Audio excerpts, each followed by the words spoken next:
high sulfate. The other one is actually when the concrete is exposed to high temperature. So in this kind of a situation, the concrete is necessarily exposed to high sulfate environments. The deterioration of a concrete called the delayed ettringite formation. The sulfate actually it's from inside the concrete, either from gypsum in cement, or in some cases you have contaminated aggregate with sulfates. So these are the two I've talked about before the break.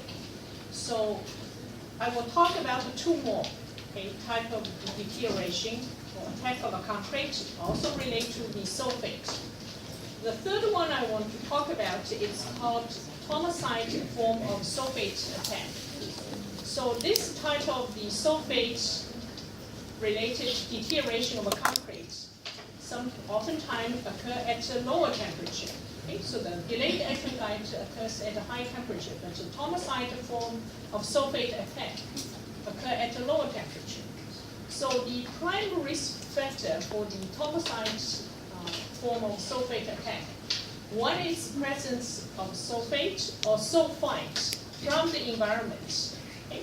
So the second actually is presence of carbonates. So this is unlike, different from the classical sulfate attack. So in this case, presence of carbonate ions is also a risk factor. So the question is where the carbonate comes from.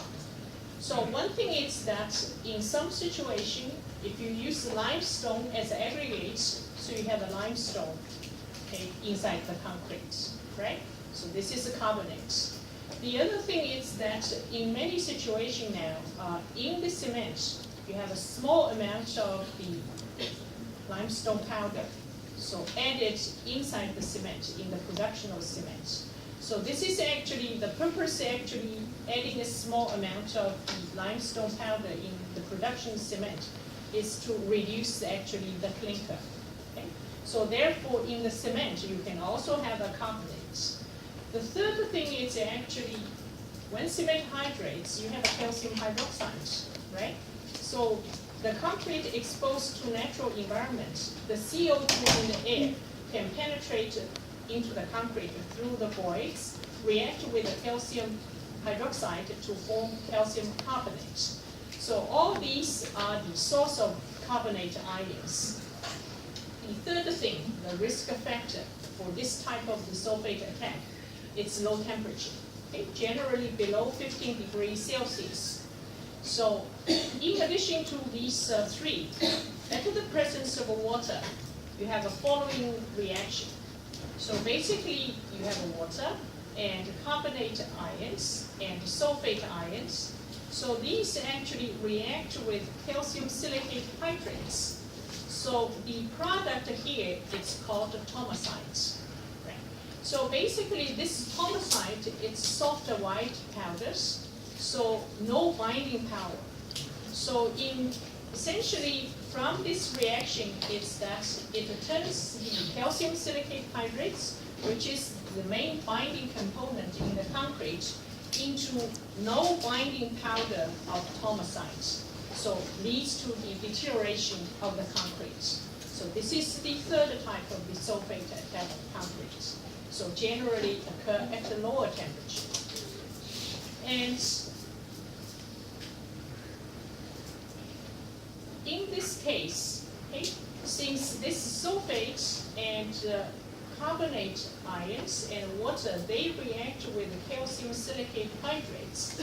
So therefore, type 2, type 5 cement, low C3A cement, is not very useful in terms of the concrete resistance to the sulfate attack.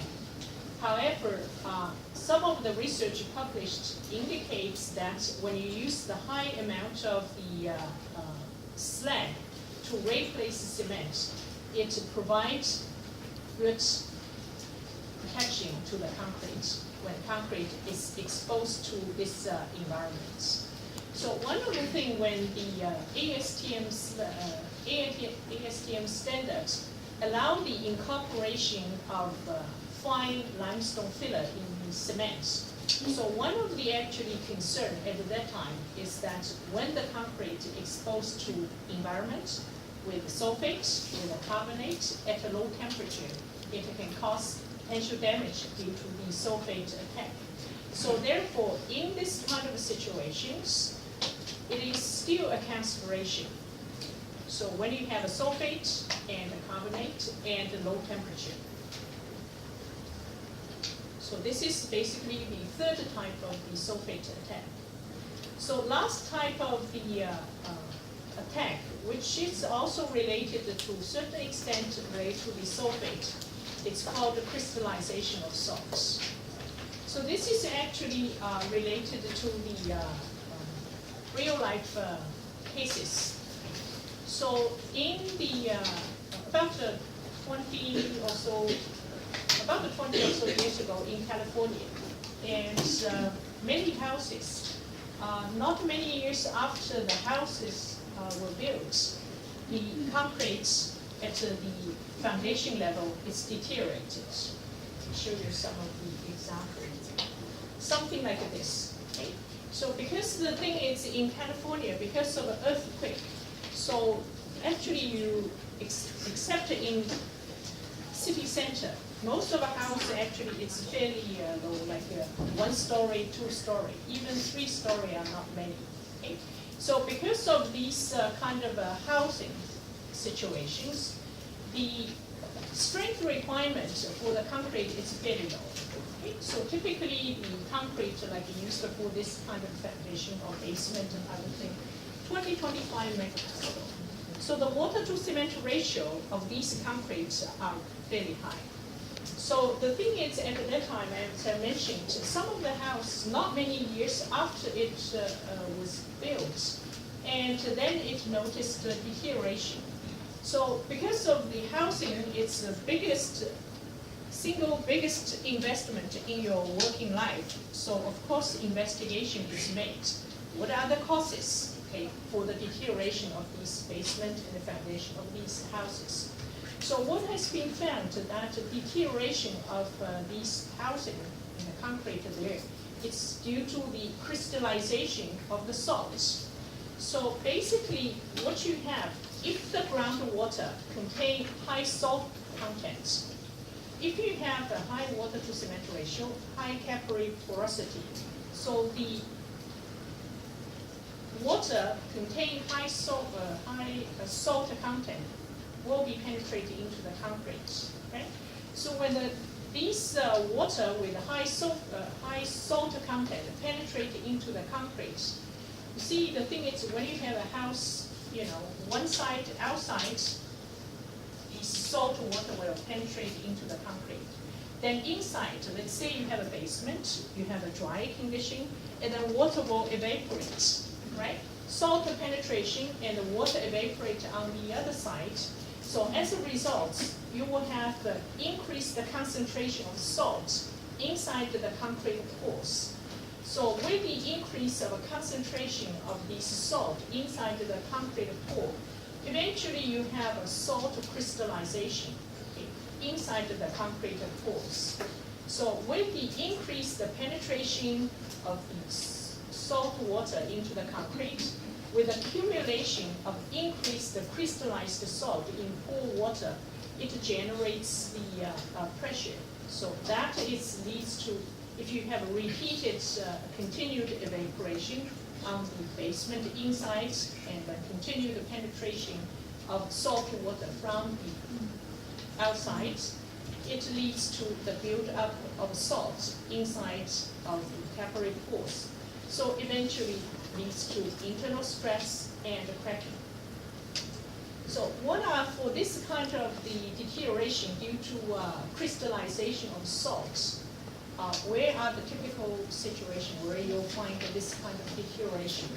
So oftentimes you will find it in fluctuation of water level, and concrete is in contact with groundwater with rich salts.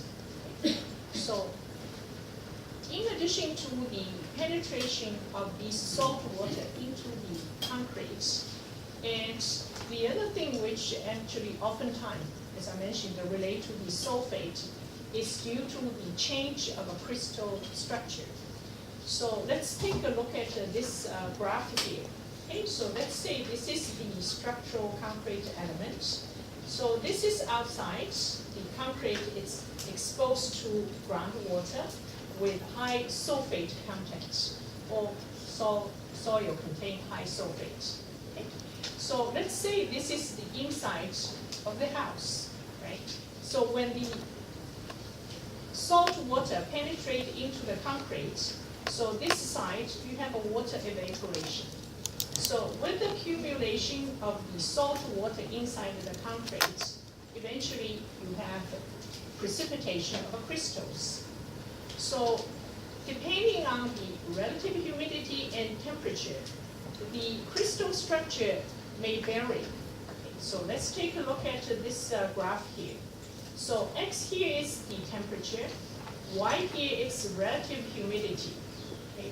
So when you have a higher temperature, okay, above 30-something degrees Celsius, and also relative high humidity, so you have salt solutions. Okay. But in this part, okay, in a fairly wide range of temperature and lower relative humidity, you have the sulfates in a form called thernodites. Okay. So in this part, if you have a lower temperature but a relatively high relative humidity, you have a crystal called mirabilite. Okay. So take a look at this graph here. So depending on the type of the salt crystallization form, there's actually different crystal pressure. So in addition to the formation of a crystal, generate a crystallization pressure, which can lead to expansion and cracking. The change of this crystallization form due to the temperature and relative humidity change can also lead to the deterioration. So therefore, this is another type of the deterioration of a concrete, which is related to the salt crystallization and oftentimes related to the sulfates. So as I showed you early on, this one here, and you have a deterioration. So oftentimes you see on the outside of the house. So after this investigation, what has been found? It is due to the sulfate attack. And after that, there was one meeting. I was in American Concrete Institute.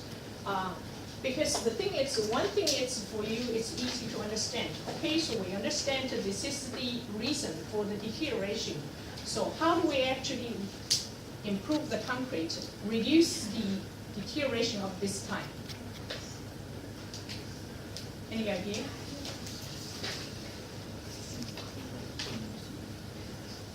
Talk louder. How do you? Yes.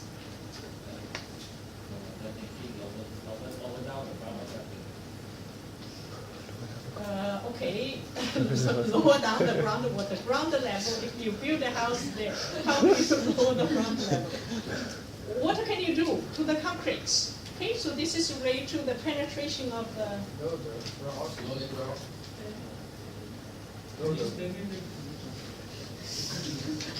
Okay, one after another. So you first. Make the concrete dense. Yes. Lower the water to cementitious materials ratio. Yes, very good. So this is exactly because the thing is, what else? Reduce the volume, increase the microstructure density.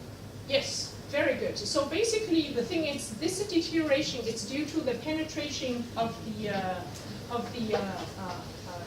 salt water into the concrete. By reducing the water to cement ratio, making dense concrete can reduce the penetration of salt water deterioration, reduce the deterioration. But the thing is that in California, because people build a house where the strength requirement is not high, so I'm talking about, they are talking 20, 25 megapascal. People are still asking, because when you reduce the water to cement ratio, essentially you have a higher strength, right? So then the people question, do we have to use that low water cement ratio? And people say yes. This is actually not the requirement of a strength. Building house, I don't need to use 40, 50 megapascal concrete, right? 1 story, 2 house. It is the durability issue. Okay, reduce. Air training and mysteries. No, air in training admixture is not required. Air in training admixture I will talk about probably next class. Air in training admixture is mainly used to protect the concrete for deterioration when the concrete is exposed to repeated freezing and thawing cycle. So it is not for this type of thing. Use smaller size aggregate. Say it again. Use more sizes of the cost aggregate.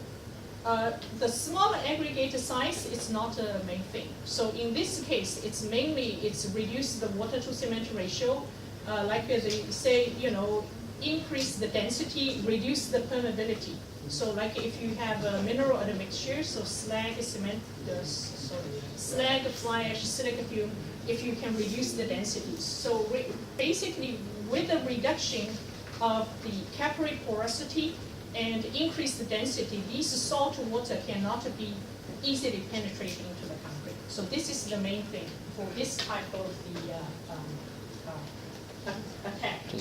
Okay, so coming back to the last one here. Sorry, I'm actually So basically, we use the low water cement ratio, low permeability of a concrete. Okay, so for the new one. For the existing one, what do we do about the existing one? For the existing house or concrete, you can seal the concrete inside to prevent the moisture loss, and seal outside to reduce the penetration of a harmful substance. Most easy way, when you have a house, it is not easy to dig up to seal it. So most easy thing is inside in the basement, you seal inside. So reduce the evaporation of the water. So this is the typical thing related to this type of the deterioration of concrete.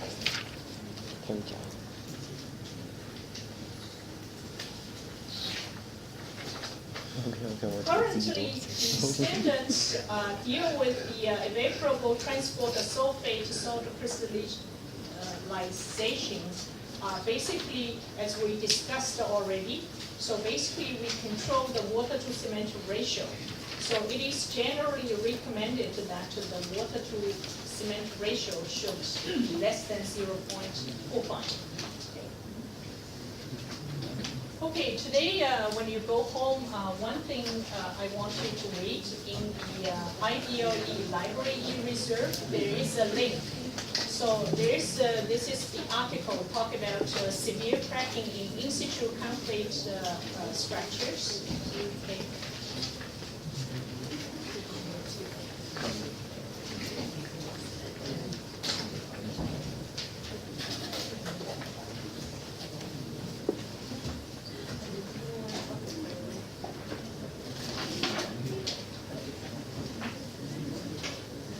My next subject about the durability of a concrete is acid attack.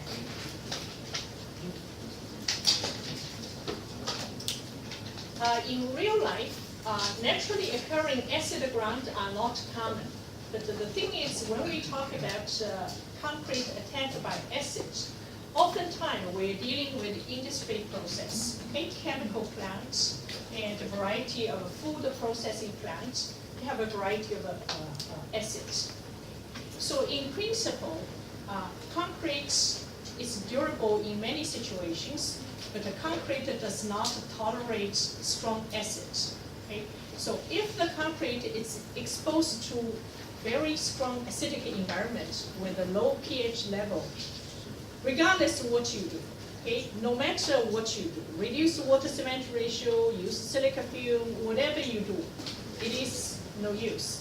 It is a matter of a time before the concrete will be disintegrated. So if we are dealing with a very strong acidic environment, So in the next couple of class, I will talk about we actually needed to use some polymer concrete. But in weak acidic environment, concrete can still be used. Okay, so I will talk about how the acid actually attack concrete. So this table here give you some information on the type of the acids we oftentimes encounter in different industrial process. So in chemical plants, okay, you can have some strong acid like hydrochloric acid and nitric acid. Okay. So nitric acid can also occur in fertilizer manufacture. So in food process plants where you have fermentation and dairy products, etc., you have a different type of the acids. And also when you are dealing with the process of leather, and you have tannic acids. Okay? So these are actually different type of acid that you may encounter in different industrial process. Okay? So in addition to these, and in fertilizer manufacturing and wine making, you also have phosphoric acid and tartaric acid. Okay? So these are different type of the acid you may encounter in your life. As I mentioned, concrete made with Portland cement is not resistant to strong acids. So depending on the pH levels, so if you have a pH less than 6.5, concrete already can be attacked. If you have a pH within the range from 4.5 and 5.5, there is a severe attack to the concrete. If you have a pH less than 4.5, very severe attack. So at a very low pH level, with the time, okay, regardless of what you do, it's no use. So the concrete is not a good candidate for building material where you are dealing with exposure condition of very low pH level and a strong acidic environment. So what happens is that when the concrete exposed to acidic environment, the acids will react with calcium hydroxide and form calcium type of salt and water. Right? So this is acid and alkaline, it forms salt and water. And if you have a strong, very strong acidic environment, the acid can also attack the calcium silicate hydrates, which is the main binding component. So it will form calcium type of the salt and plus silicon dioxide with N number of water molecules and plus water. So basically in this reaction here, the acid turns calcium silicate hydrates into a calcium-related salt and silicon hydroxide. So that leads to the deterioration of the concrete. When we talk about the concrete, it's exposed to the severe environments. So one thing is actually it's related to the pH level or the concentration of the acids, okay, which the concrete is exposed to. The other thing, the severity of the damage to the concrete, it's actually depending on what type of salt it is formed, right? So we talk about type of the salt. So in principle, if you have a salt, okay, if the salt is soluble, and then it leads to leaching and losing binding capacity. So the calcium silicate hydrates and it becomes salt. Salt will be leached out. So this is one. The other thing is actually that the salt can be expensive. So for example, if you have a sulfuric acid, okay, so if you have a sulfuric acid reacts with calcium hydroxide, it forms calcium sulfate, right? And the calcium sulfate can cause expansion. So in the situation where you have a formation of salt which causes expansion, it leads to more severe attack to the concrete. So you have expansion and cracking. And the third situation is that the salt forms its insoluble product